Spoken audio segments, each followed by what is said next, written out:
নমস্কার বন্ধুরা, চেটেপুটে চ্যানেলে আপনাদের সবাইকে স্বাগত। দেখুন, আমি এখানে 3টে আলু নিয়েছিলাম। আলুগুলো একটু লম্বা শেপের হলে ভালো হয়। আমি এটা খোসা শুদ্ধই দেখুন এরকম ভাবে কেটে নিয়েছি। এই যে এরকম হবে, মানে যেরকম আমরা ফ্রেঞ্চ ফ্রাইস ভাজি সেরকম টাইপের, কিন্তু খোসা শুদ্ধ। এরকম ভাবে একটু পাতলা পাতলা করে আমি কেটে 10 মিনিট মতো আমি ভিজিয়ে রেখেছিলাম জলে। তাতে কি হয়, আলু যে কালো কালো হয়ে যায় আর যে স্টার্চটা থাকে সেটা বেরিয়ে যায়। তারপর এটাকে জল থেকে তুলে একটুখানি শুকনো করে নিতে হবে, থালায় ছড়িয়ে বা কিচেন যে টিস্যুগুলো আছে তার মধ্যে রেখেও আপনারা কিন্তু এটা শুকনো করে নিতে পারেন। আজকে আমি আপনাদের অ্যাকচুয়ালি বানিয়ে দেখাচ্ছি মশালা আলু ভাজা বা আলু ভুজিয়া যেটাই বলেন। আর এটার জন্য আমি যে মশলাটা ব্যবহার করব সেটা আপনাদের দেখিয়ে দিই।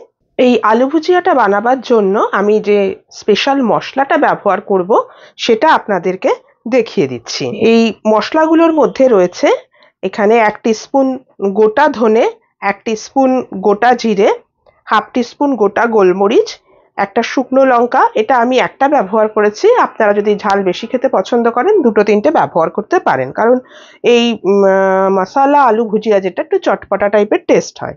রয়েছে কিছুটা পরিমাণ রসুন, আর আমি এখানে সর্ষে নিয়েছি। আমি সাদা সর্ষে কালো সর্ষে আমি একসাথে মিশিয়ে ব্যবহার করি, এটাও রয়েছে 1 টিস্পুন। এটাকে আমি মিক্সিতে বেটে নেব একটু জল দিয়ে। একটা মানে খুব বেশি পাতলা হবে না, একটু ঝুরো ঝুরো টাইপের হবে। ওরকম ভাবে এটাকে আমি বেটে নেব। এই মশলাটা দিয়েই আমি এই আলু ভুজিয়াটা বানাবো। চলুন তাহলে এবারে রান্নাটা শুরু করি। দেখুন, আমি হিটে একটা কড়াই বসিয়ে দিয়েছি। এখানে আমি 1.5 টেবিল স্পুন রিফাইন্ড অয়েল দিয়েছি। আপনারা চাইলে এখানে সর্ষের তেল দিতে পারেন।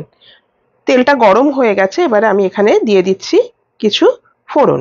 প্রথমে আমি দিয়ে দিচ্ছি বেশ কিছুটা পরিমাণ গোটা জিরে, সামান্য একটু দিয়ে দিচ্ছি আমি কালো জিরে, একটুখানি সর্ষে, মানে সবই প্রায় এই হাফ টিস্পুন করে, আর একটা শুকনো লঙ্কা। ফোড়নটা থেকে একটু ভালো গন্ধ বেরোলে এবারে আমি দিয়ে দিচ্ছি এখানে আলুগুলো। একটা জিনিস আমি ফোড়নে অ্যাড করতে একটু ভুলে গেছি, আমি এখন দিয়ে দিচ্ছি। সেটা হচ্ছে এই 1/4 টিস্পুন মতো হিং।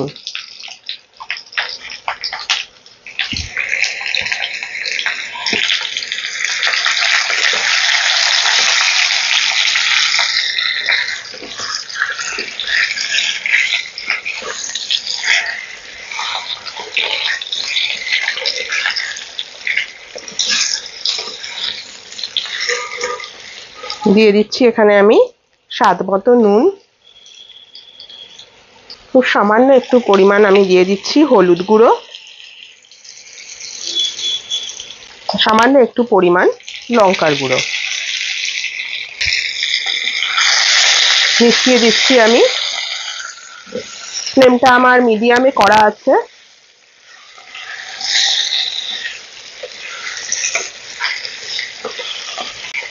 জল কিন্তু ব্যবহার করবেন না এই রান্নাটায়। মশলাটা আমার দেখুন মেশানো হয়ে গেছে। এবারে আমি ফ্লেমটাকে একটুখানি কমিয়ে দিচ্ছি, দিয়ে আমি এবারে একটু ঢাকা দিয়ে দিচ্ছি আলুটা যাতে সেদ্ধ হয়ে যায়।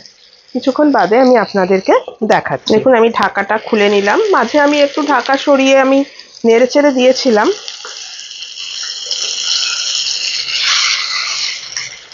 মোটামুটি অনেকটাই নরম হয়ে এসছে আলুটা। এবারে আমি যে মশলাটা আপনাদের প্রথমে দেখিয়েছিলাম, যেটা আমি গুঁড়ো করে নিয়েছি মিক্সিতে, সেই মশলাটা এখানে অ্যাড করে দিচ্ছি।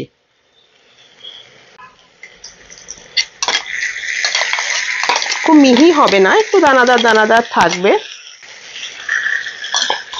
মশলাটা আমি দিয়ে দিলাম, এবারে আমি মিশিয়ে দিচ্ছি আলুটার সাথে।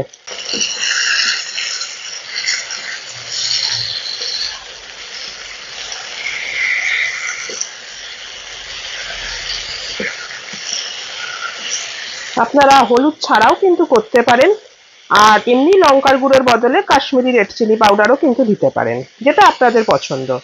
ফ্লেমটা লো টু মিডিয়ামে আছে। আবার একটুখানি আমি ঢেকে দিচ্ছি।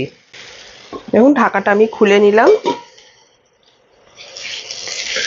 শুকনো শুকনো এরকম ড্রাই ড্রাই হবে। আলুটা সেদ্ধ হয়ে গেছে দেখুন, এই দেখুন। এবার এখানে আমি দিয়ে দিচ্ছি হাফ পাতিলেবুর রস। দিয়ে দিচ্ছি ওপর থেকে ধনেপাতা কুচি, আর দিচ্ছি খুব সামান্য একটু পরিমাণ চাট মশলা। এটা অপশনাল, দিতেও পারেন নাও দিতে পারেন।